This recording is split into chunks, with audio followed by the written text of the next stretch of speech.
No compromise. உங்க சைடுலயும் எங்க சைடுலயும். GT Holidays, South India's #1 travel brand. Aishwarya கருத்தரித்தல் மையங்களில் ஜனவரி 30 முதல் பிப்ரவரி 5 வரை இலவச ஆலோசனை சிகிச்சைகளில் சிறப்பு சலுகை. மிஸ்டர் கோல்டு தரத்திலையும் அளவுலயும் நோ காம்ப்ரமைஸ். மிஸ்டர் கோல்ட் 100% கடலெண்ணெய். ஐபிசி தமிழர்களுக்கு வணக்கம். இன்று நம்மோடு பேசுவதற்கு பங்குச்சந்தை நிபுணர் PR சுந்தர் அவரிடம் பேசலாம். வணக்கம் சார். வணக்கம் சார், அமெரிக்க அதிபர் டொனால்ட் ட்ரம்ப் பாத்தீங்கன்னா இந்தியா மீது இருக்கின்ற 50% வரியை 18% குறைச்சிருக்காரு சார். இதை நீங்க எப்படி சார் பாக்குறீங்க? இது ஒரு நல்ல முடிவு அப்படின்னு தான் சொல்லணும். எப்போ ட்ரம்ப் பதவிக்கு வந்தாரோ, சென்ற ஆண்டு ஜனவரி 20 அவர் பதவிக்கு வந்ததுல இருந்து இந்த டேரிஃப் அப்படிங்கிறது ஒரு நாட்டுக்கும் ஒரு டேரிஃபு அதை கொஞ்சம் ஏற்றி இறக்கி, குறிப்பாக சைனாவுக்கு எதிராக 10% ஆரம்பிச்சு 245% வரைக்கும் கொண்டு போனாரு. இது ஒரு மிகப்பெரிய அன்சர்டனிட்டியை கொண்டு வந்தது. இந்தியாவுக்கு எதிராக 25% வரையும் கச்சா எண்ணெய் ரஷ்யாவிலிருந்து வாங்குவதால் கூடுதலாக 25% வரையும் 50% வரி விதிச்சிருக்கிறாங்க. நிறைய பேர் இங்கே இருக்கிற ஆளுங்கட்சிக்கு சப்போர்ட்டா பேசுறவங்கலாம் எவ்வளவு வரி விதிச்சாருனாங்க, அதுக்கேற்ற மாதிரி நம்ம விலையை ஏற்ற போறோம், அதை அமெரிக்க நுகர்வோர்கள் தானே அந்த காசை கொடுக்க போறாங்க அப்படின்னு சொன்னாங்க. அது லாஜிக் கிடையாது. எதனால லாஜிக் கிடையாது அப்படின்னு சொன்னால், ஒரு பொருள் பங்களாதேஷ்லயோ வியட்நாம்லயோ சவுத் கொரியாலயோ தயாரிக்கப்பட்டு அமெரிக்காவுக்கு அனுப்பப்படுகிறது. நம்ம நாட்டிலையும் தயாரிக்கப்பட்டு அனுப்பப்படுகிறது. அவங்களுக்கெல்லாம் 15 முதல் 20% வரி. அப்போ அவங்க அவங்களுடைய பொருட்களுடைய விலையை 15 முதல் 20% வரைக்கும் கூடுதலா ஏத்தனாலே அவங்களுக்கு போதுமானதாக இருக்கும். ஆனா நமக்கு எதிராக 50% வரி அப்படின்னும் போது நம்முடைய பொருட்களுடைய விலையை 50% கூடுதலாக ஏத்தணும். ஒரு உதாரணத்துக்கு சொல்றேன். ஒரு பொருள் $100 விற்கிறாங்க. இப்ப அவங்களுக்கு 20% வரினா $120 ஏத்திருவாங்க. அதே பொருளை நாம $100 விற்கிறோம், நமக்கு 50% வரினா இப்ப நம்ம $150 விற்போம். ஒரே பொருள் நம்ம நாட்டுல இருந்து வர பொருள் $150, மற்ற நாடுகள்ல இருந்து வர பொருள் $120 வித்தாக்கா அமெரிக்க நுகர்வோர்கள் எதை வாங்குவாங்க? கண்டிப்பா $150 கொடுத்து இதை வாங்க மாட்டாங்க. ஸோ நம்ம ஊர்லயே ஒரு தடவை தக்காளி விலை ரொம்ப அதிகமாகி போச்சு. அளவுக்கு அதிகமா விலை ஏறி போச்சு. தக்காளி வாங்கக்கூடிய அளவுல கட்டுப்படியாக விலையிலே இல்லை. அப்பவே பெரும்பாலான வீட்டு பெண்கள் என்ன பண்ணாங்க, தக்காளிக்கு பதில் புளியை பயன்படுத்தி சாம்பார் வைக்க ஆரம்பிச்சாங்க.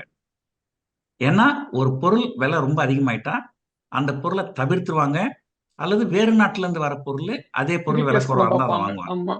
அதனால நம்முடைய பொருட்கள் அமெரிக்கால விற்கிறது பெரிய பிரச்சனையா இருந்தது. ஆனா இப்போ இந்த வரிகள் 50% இருந்து கிட்டத்தட்ட 18% அப்படின்னு கொண்டு வந்திருக்கிறாங்க. இப்ப இது பாத்தீங்கன்னா உலகத்துல இப்ப இருக்கிற பெரும்பாலான நாடுகளுக்கு 15 முதல் 20% தான் இருக்கு. இப்ப உலக மற்ற நாடுகள், அதாவது அவங்க 1000% கூட வரி போட்டுட்டுங்க. ஆனா உலகத்துல இருக்கிற எல்லா நாட்டுக்கும் 1000% வரி போட்டாங்கன்னு வச்சுங்க, நமக்கு எந்த பிரச்சனையும் கிடையாது. நம்ம $100 விற்கிறது நம்ம $1000 விற்போம்.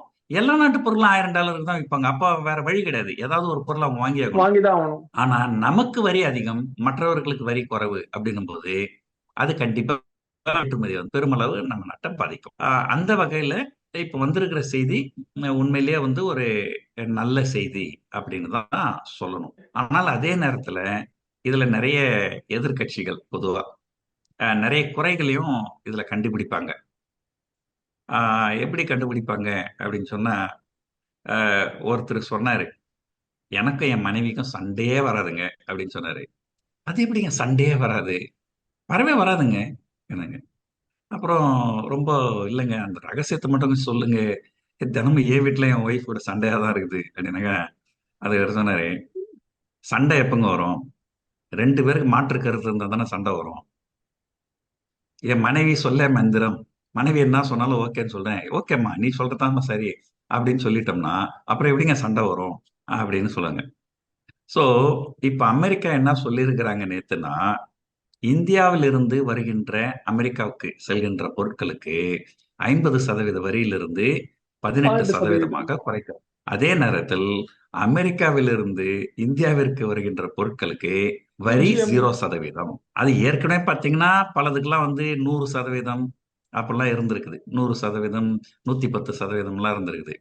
அது எல்லாமே வந்து அதிரடியா வந்து 0 அப்படின்னு கொண்டு வந்துட்டாங்க. அப்போ இதுல கேள்வி என்னன்னா, இதுல எங்க மாற்று கருத்து இருக்கு? எங்க வேறுபாடு இருக்குது? எங்க நெகோசியேஷன் நடந்தது? சரிங்களா? அப்ப அமெரிக்கா எது சொன்னாலும் நம்ம சரின்னு தலையாட்டிட்டோம். ஏன்னா 0க்கு கீழ நம்ம டாக்ஸ் போட முடியாது இல்லையா? இப்படி எதிர்க்கட்சிகள் வந்து ஒரு குற்றச்சாட்டுகள வைப்பாங்க. எதிர்க்கட்சிகள் குற்றச்சாட்ட வச்சாலுமே, நடந்தது நல்லதுக்கு தான் அப்படின்னு ஓகே. தான் நம்ம நினைக்கணும். ஏன்னு சொன்னா, இந்திய ரூபாய் அ நம்முடைய ஏற்றுமதி வந்து பெருமளவு பாதிக்கப்பட்டதால, நம்ம ஏற்றுமதி குறைஞ்சு போச்சு. அதன் மூலமா வருகின்ற வெளிநாட்டு செலவணி வரத்து ரொம்ப குறைஞ்சு போச்சு.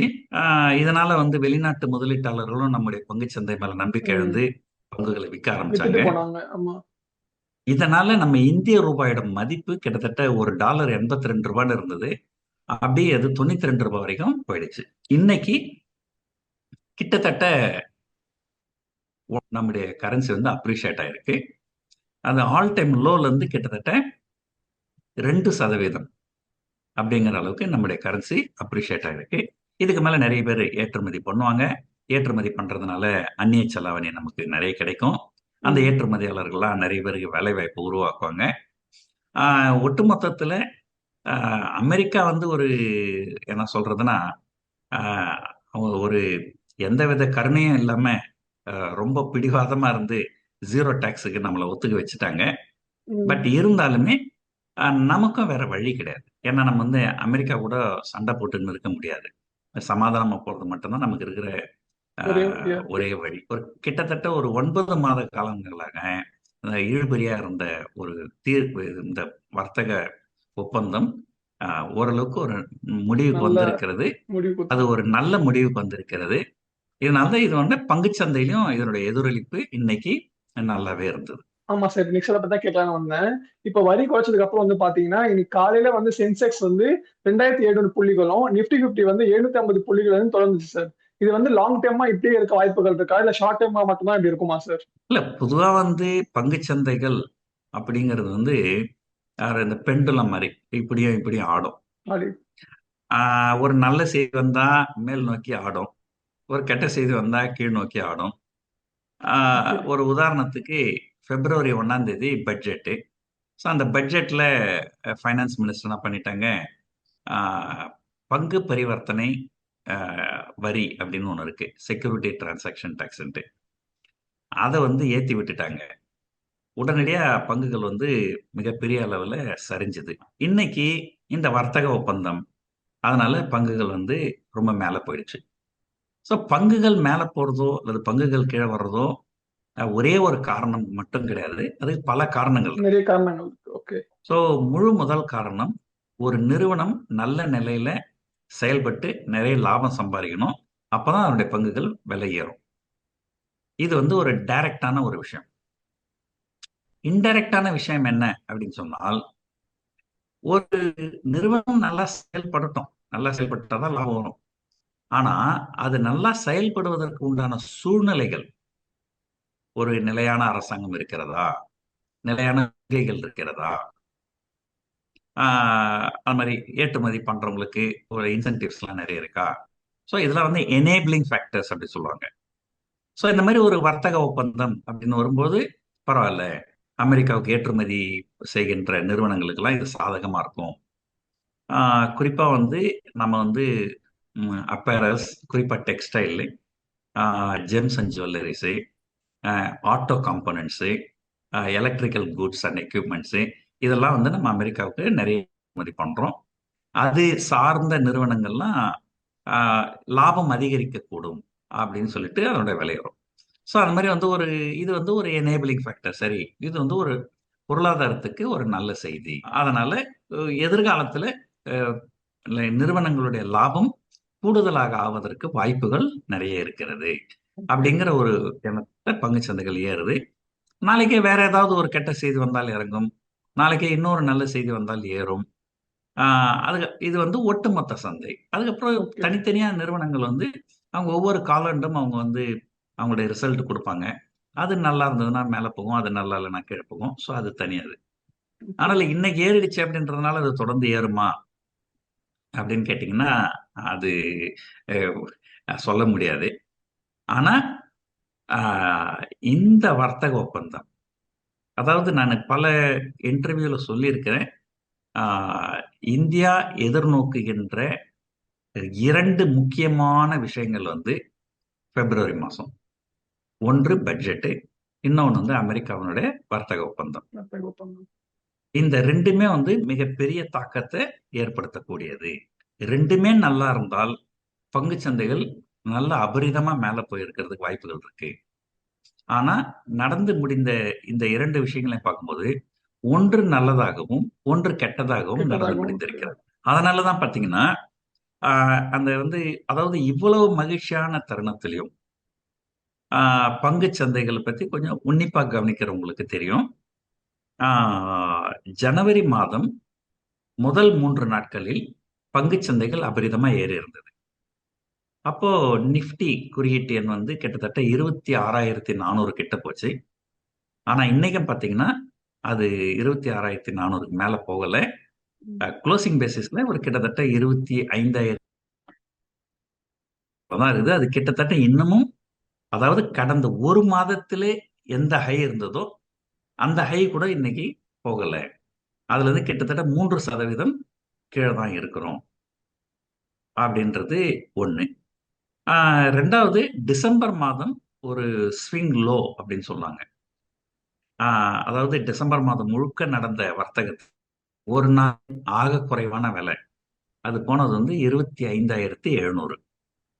அதுக்கப்புறம் 26,400 வரைக்கும் போயிட்டு ஜனவரி மாதம் மலமலன்னு சரிஞ்சு 25,000க்கு கீழவும் போயிட்டு இப்போ இந்த நல்ல செய்தி வந்ததுக்கு அப்புறம் கொஞ்சம் ஏறி ஒரு ஆறுதல் என்னன்னா, அந்த டிசம்பர் மாதம் அந்த மாதத்தினுடைய லோ 25,700 அதை விட அதிகமாக தான் க்ளோஸ் பண்ணியிருக்காங்க அப்படின்னு ஒரு ஆறுதல் அடைஞ்சுக்கலாம். இருந்தாலுமே கடந்த ஒரு மாதத்துல நமக்கு எவ்வளவு நஷ்டம் ஏற்பட்டிருக்கிறதோ அந்த நஷ்டம் இன்னும்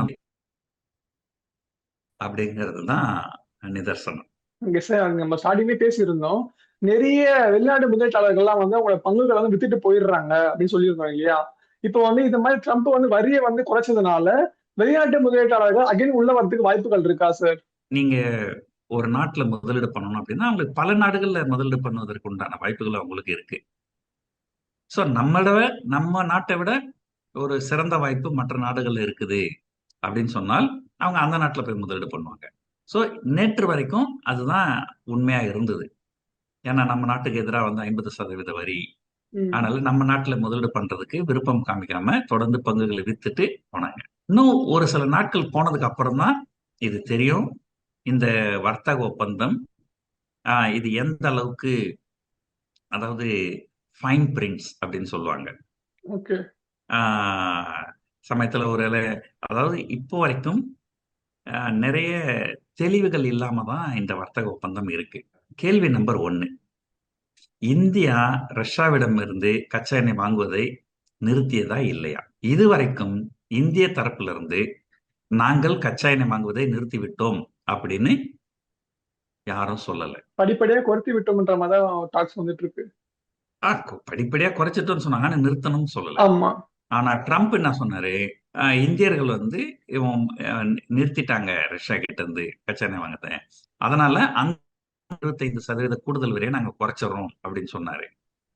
ஆனா இந்திய தரப்புல இருந்து இது வரைக்கும் எந்த பதிலும் சொல்லல. ஒருவேளை நாளைக்கு வந்து திடீர்னு ஒரு செய்தி வருது, ஏன்னா இதே போல ஒரு செய்தி ஒரு மாதத்துக்கு முன்னாடி வந்தது.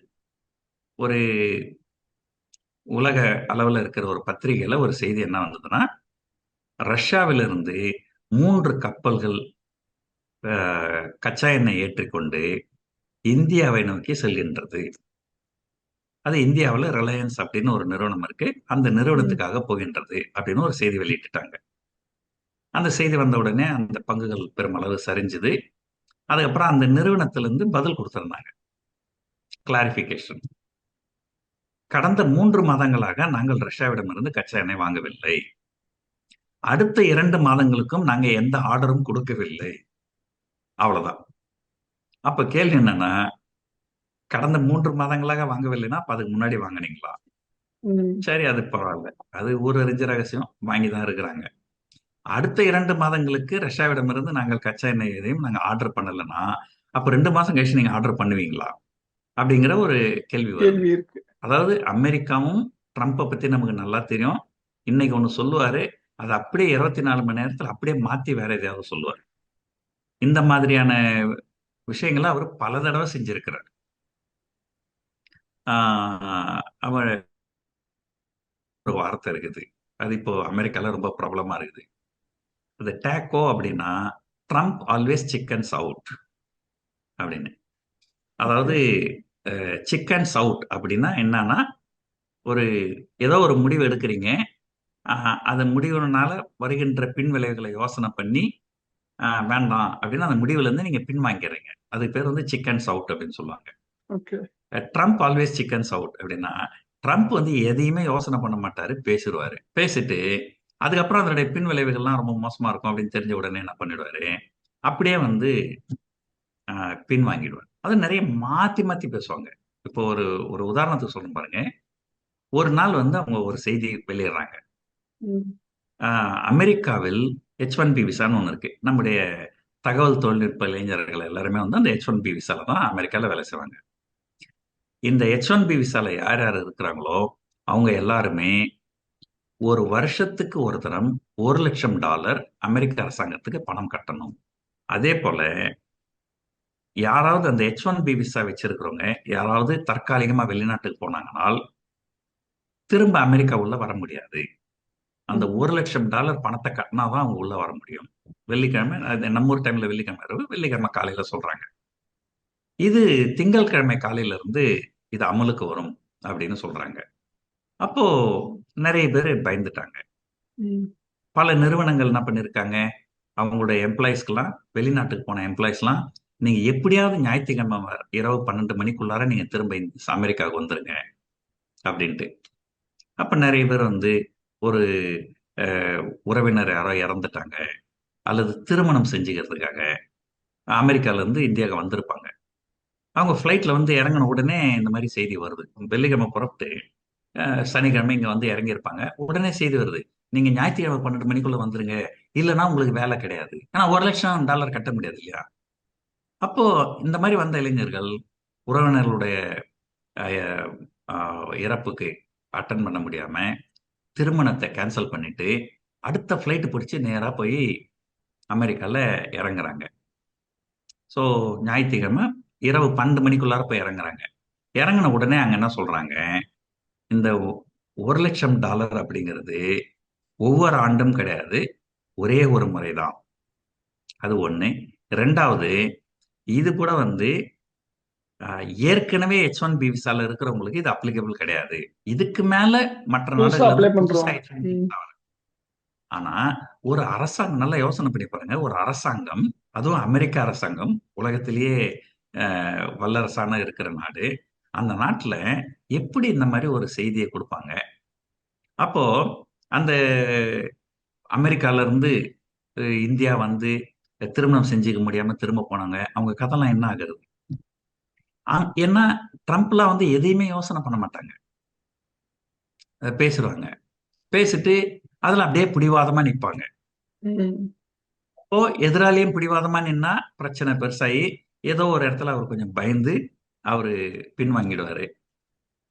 சில நேரங்கள்ல எதிராளி சமாளிக்க முடியாம அவங்க பணிஞ்சும் போயிடுவாங்க.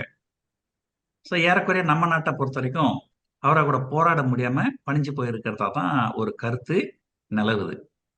ஏன்னா இதுவரைக்கும் நம்ம நாட்டு பொருட்களுக்கு அவங்க வரி விதிச்சது கிடையாது. நான் சொல்றது ட்ரம்ப்புக்கு முன்னாடி. அவங்க நாட்டு பொருட்களுக்கெல்லாம் நம்ம 110% அந்த மாதிரிலாம் வரி விதிச்சிருக்கிறோம். அதனாலதான் அமெரிக்க நிறுவனங்கள் எதுவுமே வந்து சரியா வந்து இந்தியாவில் செயல்பட முடியல. சென்னை பக்கத்துல செங்கல்பட்டு கிட்ட ஒரு ஃபோர்ட் அப்படின்னு ஒரு கம்பெனி, அதனுடைய நிறுவனம் ஃபோர்டு கார் கம்பெனி, அது அமெரிக்கன் கம்பெனி. ஆனா அது செயல்பட முடியாம நிறைய லாஸ் ஆயிடுச்சு. அதுக்கப்புறம் ஷெவர்லே ஆப் அப்படின்னு ஒரு கார் கம்பெனி இருந்தது, அது அமெரிக்க கார் நிறுவனம். அவங்க குஜராத்ல மேனுஃபேக்சரிங் பிளான்ட் இருந்தாங்க. அதுவும் ஒரு காலகட்டத்துல சமாளிக்க முடியாம இழுத்து மூடிட்டாங்க. அதே போல ஹார்ட்லி டேவிட்சன் ம். மோட்டார் பைக் கம்பெனி, அதுவும் வந்தாங்க, சமாளிக்க முடியல. நிறைய இழுத்து மூடிட்டாங்க. அப்புறம் திரும்ப ஆரம்பிச்சாங்க. ஒன்றும் பெருசா உங்களுக்கு ரோட்ல வந்து உங்களால பெருசா ஹார்ட்லி டேவிட்சன் பைக்லாம் அதுவும் பார்க்க முடியாது உங்களால. இந்த மாதிரி வந்து இந்தியாவுடைய அதிகமான வெளிநாட்டு நிறுவனங்கள் இங்க வந்தா நம்ம உள்நாட்டு நிறுவனங்கள் பாதிக்கப்படும் அப்படின்னு ம். சொல்லிட்டு நம்ம வரிகளை அதிகமா வச்சிருந்தோம். அதனால அந்த நாட்டு நிறுவனங்கள்லாம் இங்க ஷைன் பண்ண முடியல. ஆனா இப்போ என்ன பண்ணிருக்கிறாரு, நம்முடைய நாட்டு பொருட்களுக்கு ஒரு 18% வரியும், அவருடைய நாட்டு அவங்க நாட்டுக்கு பொருட்களுக்கு நமக்கு 0% 0%. வரியும் ம். அப்படிங்கிறத நெகோஷியேட் பண்ணி அந்த டீல கொண்டு பேசியிருக்காங்க. வந்திருக்கிறாரு. ஆமா. சோ அதனால இன்னைக்கு இதை சொல்லிட்டாங்க அப்படிங்கிற ஒரே காரணத்தினால நாளைக்கு ட்ரம்ப் இதை மாத்தி பேச மாட்டாரு அப்படிங்கிறதுக்கு எந்தவித எந்த உத்தரவாதமும் உத்தரவாதமும் இல்ல. கிடையாது. நாளைக்கே திடீர்னு எனக்கு ஒரு செய்தி வந்தது, இந்தியால இருந்து கச்சா எண்ணெய் இந்தியால இருந்து ரஷ்யால இருந்து கச்சா கச்சா எண்ணெய் எண்ணெய் வந்து வாங்குறீங்க. ரஷ்யா கிட்ட இருந்து வாங்குறாங்க அப்படி ஒரு செய்தி வந்தது. அதனால நான் வந்து திரும்ப இந்த வரியை வந்து 50% ஏத்துறேன் அப்படின்னு சொன்னாலும் சொல்லுவாரு. அப்போ இந்த நேரத்துல வந்து பொதுமக்கள் வந்து என்ன எதிர்பார்ப்பாங்கன்னா, ஒன்று, அதாவது மே மாதம் முதல் வாரம் இந்தியாவுக்கும் பாகிஸ்தான் அது சீஸ்ஃபயர். அந்த சீஸ்ஃபயர் அனௌன்ஸ் பண்றது யாரு? ட்ரம்ப். இப்போ சண்டை உங்களுக்கும் எனக்கும்னா சமாதான உடன்படிக்கை யாருக்கும் யாருக்கும் வரணும்? உங்களுக்கு இந்தியாவுக்கு. எனக்கும் தான் சமாதான உடன்படிக்கை. நாம 2 பேரும் நேர்ல சந்திச்சு நம்ம கிட்ட இருக்கிற பிரச்சனை நம்ம பேசி தீர்த்துப்போங்க. இதுக்கு மேல நான் வந்து சண்டை போட மாட்டேன். நானும் உங்க மேல போர் தொடுக்க மாட்டேன். நீங்களும் என் மேல போர் தொடுக்க கூடாது அப்படின்னு நம்ம 2 பேரும் சைன் பண்ணி அக்ரிமெண்ட் பண்ணோம். அதுதான் வந்து ஒரு சமாதான உடன்படிக்கை.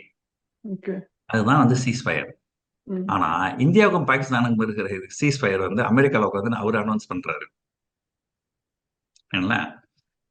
அப்போ என்னன்னா வந்து நாளைக்கு திடீர்னு ஒரு பயம் நமக்கு இருக்கும். பாகிஸ்தான் நம்மள திரும்ப அடிக்கலாம் இல்லையா? அடிச்சா நானா சொன்னேன் சீஸ்ஃபயர்னு, ட்ரம்ப் தானே சொன்னாரு, அவர்கிட்ட போய் கேளுங்க அப்படின்னு சொல்றதுக்கு வாய்ப்பு இருக்கு இல்லையா? கண்டிப்பா சார். அதே பயம் தான் பாகிஸ்தான் வந்துரும். நம்ம திரும்ப அடிப்போமோ ம். அப்படின்ற பயம் அவங்களுக்கு 2 வந்துரும். பேருக்கும் வந்திருக்கும் இல்லையா? சோ சோ ஒரு சமாதான உடன்படிக்கை அப்படிங்கிறது அந்த பிரச்சனைகளுக்குள்ள இருக்கிற அந்த 2 நபர்களும் ஒண்ணா உட்கார்ந்து பேசி ஒரு சமாதான உடன்படிக்கை சைன் பண்ணணும். ஓகே. அதுதான் வந்து அதே போல இந்த வர்த்தக ஒப்பந்தமும் பல செய்திகள் வருது. நிறைய மீடியால நீங்க செய்திகள் பாத்தீங்கன்னா, ஒரு மீடியால கூட 50%லிருந்து 18%ம்னு பேசல. 25%லிருந்து 18% அப்படின்னு தான் பேசுறாங்க. ம். நிறைய நீங்க பாருங்க, நிறைய பத்திரிகைகள்ல பாருங்க, செய்திகள்ல பாருங்க. 50%லிருந்து 18% குறைக்கப்பட்டதுன்னு யாருமே பேசல. 25%லிருந்து 18% குறைக்கப்பட்டதுன்னு தான் பேசுறாங்க. அப்ப அந்த மீதி 25% என்ன ஆச்சு? இது ஒரு தெளிவான இது இல்ல. ம். சோ ஒரு ஒரு ஒரு விஷயம் அங்க நடக்கும்போது அத வந்து தெளிவா வந்து மக்களுக்கு கம்யூனிகேட் பண்ணணும். ஓகே. அது ஒண்ணு. 2வது, இது என்ன வந்து இப்ப நேத்து நைட் வந்து ட்ரம்ப் அனௌன்ஸ் பண்றாரு. இது ஏதாவது வந்து ஒரு இந்திய தரப்புல இருக்கிற ஒரு தூதரக அதிகாரிகளும், அமெரிக்கா தரப்புல இருக்கிற தூதர அதிகாரிகளும் 2 பேரும் ஒண்ணா சேர்ந்து இதுதான் அக்ரிமெண்ட். இப்போ ஒரு ஒரு சின்ன உதாரணத்துக்கு சொல்றேன் பாருங்க. ஆ சென்ற முறை எலெக்ஷன்ல வந்து ஆ தேமுதிக வந்து அதிமுக கூட கூட்டணியில இருந்தாங்க. ம். அப்புறம் திடீர்னு வந்து அதிமுக கூட்டணியில இருந்து வெளியே போயிட்டாங்க. ஓகே. அப்போ அவங்க என்ன காரணம் சொன்னாங்கன்னா, எங்களுக்கு வந்து ஒரு மாநிலங்களவை பதவி ஒண்ணு குடுக்குறேன்னு சொன்னாங்க அதிமுகல. ம். ஆனா அத குடுக்கல. ஆ அப்படின்னு சொன்னாங்க. அப்ப எடப்பாடி என்ன சொன்னாரு? நாங்க அந்த மாதிரி எதுவும் ப்ராமிஸ் பண்ணல அப்படின்னாரு. இதனாலதான் இந்த தொகுதி உடன்பாடு பேசும்போதும், கட்சிகள் தொகுதி உடன்பாடு பேசும்போதும் ஒரு அக்ரிமெண்ட் சைன் பண்ணிடுவாங்க. ம். அப்படிப்பட்டா ஈஸியா இருக்கும் இல்லையா உங்களுக்கு சார்? எதுவுமே சொல்லாம. ஆமா. உங்களுக்கு 6 தொகுதிகள் நாங்க எம்எல்ஏ சீட் ஒதுக்குறோம். ஒரு மாநிலங்களவை அப்படின்ட்டு. சோ அத வந்து பிரஸ் கிட்டலாம் காமிப்பாங்க. இதாங்க தொகுதி உடன்பாடு. கட்சிகள். அதே போல அமெரிக்க தரப்பும், இந்திய தரப்பும் கையெழுத்தாகி அத வந்து பொதுமக்கள் கிட்ட காமிச்சாங்கன்னா, ஓகே, பரவாயில்ல. இது வந்து நம்ம இன்னிலிருந்து ஒரு பண்ணியிருக்காங்க அபிஷியல் அப்படின்னு நம்பலாம். அக்ரிமெண்ட் சைன் பண்ணியிருக்காங்க. இப்ப இதே தேமுதிகவே இந்த மாதிரி ஒரு அக்ரிமெண்ட்ட சைன் பண்ணி வாங்கியிருந்தாங்கன்னா, பிரச்சனையா இருந்திருக்காது அத இல்லையா? பொதுமக்கள் கிட்ட காமிச்சிருந்தாங்கன்னா, அப்ப எல்லாருக்கும் வந்து எடப்பாடியார் மேல கோவம். அவர் எப்படி கொடுக்குறேன்னு சொல்லிட்டு கொடுக்காம இருக்காரு. ஆனா அந்த மாதிரி எந்த வித ஒரு உடன்படிக்கையும் சைன் பண்ணதா தெரியல. அதை யாரும் காமிக்கவும் இல்லை. Okay. அப்போ இப்ப நீங்க தேமுதிகவை நம்புறதா அதிமுகவை நம்புறதான்ற ஒரு பெரிய கேள்வி நமக்கு வருது. குழப்பமாவே இருக்கும். இது யாரு போய் சொல்றாங்க, யார் உண்மையை பேசுறாங்க அப்படின்னு நமக்கு தெரியல. அதே போலதான் எந்த ஒரு 2 நாட்டுகளுக்கு உள்ளார ஒரு வர்த்தக ஒப்பந்தம் வருதுன்னா அது 2 நாட்டு தரப்பு, அதாவது இந்த நாட்டு பிரைம் மினிஸ்டரும் அந்த நாட்டு பிரசிடென்ட்டும் தான் சேரணும்னு அவசியம் கிடையாது. தூதரக அதிகாரிகள் லெவல்ல, அரசு அதிகாரிகள் லெவல்ல கூட ஒரு இதை வச்சு ஒரு ஃபார்முலா ஒரு அக்ரிமெண்ட் சைன் பண்ணி பண்ணானா ஈஸியா இருந்திருக்கும். அது சொன்னாங்கன்னா, புரியாம இருந்திருக்கும். அப்ப எல்லாருக்கும் ஒரு தெளிவு கிடைக்கும். ஓகே. அந்த இப்ப வந்து தெளிவே இல்லாம இருக்கு. ட்ரம்ப் ஒண்ணு சொல்றாரு, இதுவரைக்கும் இந்திய தரப்புல இருந்து நாங்க கச்சா எண்ணெய் வாங்க மாட்டோம், அப்படின்னு ரஷ்யா சொல்லல. கிட்ட இருந்து நாங்க கச்சா எண்ணெய் வாங்க மாட்டோம் அப்படின்னு இதுவரைக்கும் அபிஷியலா யாருமே இந்தியா இந்திய தரப்புல சொல்லல. சொல்லவில்லை. So Okay. அப்போ எப்படி வந்து இந்த ஒரு இது வரும்? சோ இது வந்து எப்படின்னா ஒரு ஒரு ஒரு உலக அளவுல அதிகபட்ச மக்கள் தொகை கொண்ட ஒரு நாடும், இன்னொரு மிகப்பெரிய வல்லரசா இருக்கிற ஒரு நாடும் எப்படி வந்து நம்ம ஆமாங்க நம்ம வர்த்தக ஒப்பந்தம் போட்டாச்சு, எங்க போட்டீங்க, எங்க கையெழுத்து போட்டீங்க, அதை காமிக்கணும்ல. அதெல்லாம் எதுவுமே இன்னைக்கு வரைக்கும் ஒரு தெளிவா இல்ல. ஒருவேளை அதே மாதிரி, அடுத்த சில தினங்கள்ல இதெல்லாம் நடக்குமோ, வாய்ப்புகள் நடந்தால் இருக்கு. சந்தோஷம். ஆமா. அதே மாதிரி ஒரு லாஸ்ட் கொஸ்டின் சார். இப்ப இதனால வந்து பாத்தீங்கன்னா கோல்டோட விலையோ இல்ல சில்வரோட விலையோ வந்து மாற்றம் இருக்குமா சார்? இன்டர்நேஷனல் மார்க்கெட்லயும் சரி இல்ல இந்தியன் மார்க்கெட்லயும் சரி. பொதுவான ஒரு விஷயம் என்னன்னா, உலகம் அமைதியை நோக்கி செல்லும் பொழுது தங்கத்தோட விலை குறையணும். ஓகே. உலகம் அமைதியின்மையை நோக்கி செல்லும் பொழுது தங்கத்தோட விலை ஏறணும். சோ அப்படி பாத்தீங்கன்னா இந்த ட்ரம்ப் கிட்டத்தட்ட 9 மாசமா பிரச்சனை பண்ணி இப்போ அக்ரிமெண்ட் சைன் பண்ணிட்டேன் அப்படின்னு சொல்றாரு. இது வந்து அமைதியை நோக்கி செல்கின்ற ஒரு விஷயம். அது 2 நாடுகளுக்கு முன்னாடி பிரச்சனை இருந்தது. இப்ப அது 2 அமைதியை நோக்கி போகுது. அது வந்து அமெரிக்காவும் ஒரு முக்கியமான வல்லரசு, இந்தியாவும் ஒரு மிகப்பெரிய நாடு. அப்படி இருக்கும்போது தங்கம் வந்து லாஜிக்கலா குறையணும். ஆனா இப்போதைக்கு தங்கம் எப்படின்னா நிறைய பேர் வந்து 10% இறங்கிச்சேன்ட்டு வாங்குறாங்க, 10% ஏறிச்சேன்னு விற்கிறாங்க. அதுல இருக்கிற அந்த ஸ்பெக்குலேஷன் அப்படி சொல்லுவாங்க, யூக வணிகம். அது அளவுக்கு அதிகமா இருக்கிறதுனால திடீர்னு ஒரு நாள் $500 ஏறுது, திடீர்னு ஒரு நாள் $500 இறங்குது, ஒரு நாள் 10% ஏறுது, அடுத்த நாள் 10% இறங்குது, அடுத்த நாள் திரும்ப 10% ஏறுது. ஒரு உதாரணத்துக்கு சொல்றேன் பாருங்க. நேற்று காலையில சைனால வந்து இந்த தங்கம், வெள்ளி இதெல்லாம் வர்த்தகம் பண்றது வந்து ஒரு நாளைக்கு நிறுத்திட்டாங்க. அந்த செய்தி வந்த உடனே நிறைய பேர் பேனிக் ஆயிட்டாங்க. பேனிக் ஆயிட்டு உலக சந்தையில தங்கத்தையும் வெள்ளியும் விற்க ஆரம்பிச்சாங்க. கிடுன்னு வெள்ளி வந்து 10% இறங்குச்சு. திரும்ப பாத்தீங்கன்னா நேற்று மத்தியானம் 10% ஏறுச்சு. திரும்ப இன்னைக்கு நேற்று இரவு பாத்தீங்கன்னா 10% இறங்குச்சு. இப்ப பார்த்தா 10% ஏறி இருக்கு. அது 10% ஏறுது, 10% இறங்குது. அது கடந்த 24 மணி நேரத்துல 4 தடவை 5 தடவை நடந்திருக்குது. சோ இப்போ வந்து அது வந்து ஒரு சூதாட்டமா மாறிடுச்சு. ஆனா கொஞ்ச காலம் கழிச்சு இந்த உலகம் வந்து அமைதி, ஏன்னா அமெரிக்கா வந்து எல்லா நாடுகள் கூடவும் வர்த்தக ஒப்பந்தம் போட்டு ஒரு அமைதியை நோக்கி போகிறார். ஆனால தங்கம் வந்து இங்க இருந்து பெருசா ஏறுவதற்கு வாய்ப்புகள் இல்லை அப்படின்னு தான் தோணுது. கொஞ்ச நாளைக்கு ஒரு குறைஞ்சபட்சம் ஒரு மாசத்துக்கு அது வந்து பெருசா ஏறாமலும், அதாவது ஒரு நாளைக்கு $100, $200 ஏறது இறங்குறது அது ஓகே. ஒரு 1% மேல ஏறக்கூடாது, 1% மேலவும் இறங்கக்கூடாது. அப்படியே தொடர்ந்து ஒரு மாதங்கள்ல 2 மாதங்கள் வர்த்தகம் நடைபெற்றால் பரவாயில்ல, மார்க்கெட்ல ஸ்டெபிலிட்டி திரும்பிடுச்சு. அப்படி இல்லைன்னா இப்ப என்ன நடக்கும்னா, நீங்க காலையில வாங்கினீங்கன்னா மத்தியானம் 10% ஏறும் அல்லது 10% இறங்கும். 10% ஏறுச்சுன்னா சந்தோஷம், 10% இறங்குச்சுனாக்கா ரொம்ப வருத்தமாயிடும். இப்போதைக்கு அது வந்து தண்ணி வந்து ரொம்ப சூடா இருக்குது, அப்படின்றீங்க. நிறைய விஷயங்கள் பகிர்ந்துக்கிட்டீங்க. உங்க நேரத்தை எனக்காக செலவிட்டு மிக்க நன்றி சார். நன்றி. No compromise. உங்க சைடுலயும் எங்க சைடுலயும். GT Holidays, South India's #1 travel brand. Aishwarya கருத்தரித்தல் மையங்களில் ஜனவரி 30 முதல் பிப்ரவரி 5 வரை இலவச ஆலோசனை, சிகிச்சைகளில் சிறப்பு சலுகை. அதான் மிஸ்டர் கோல்டு. தரத்திலையும் அளவுலயும் நோ காம்ப்ரமைஸ். மிஸ்டர் கோல்ட் 100% கடலெண்ணெய்.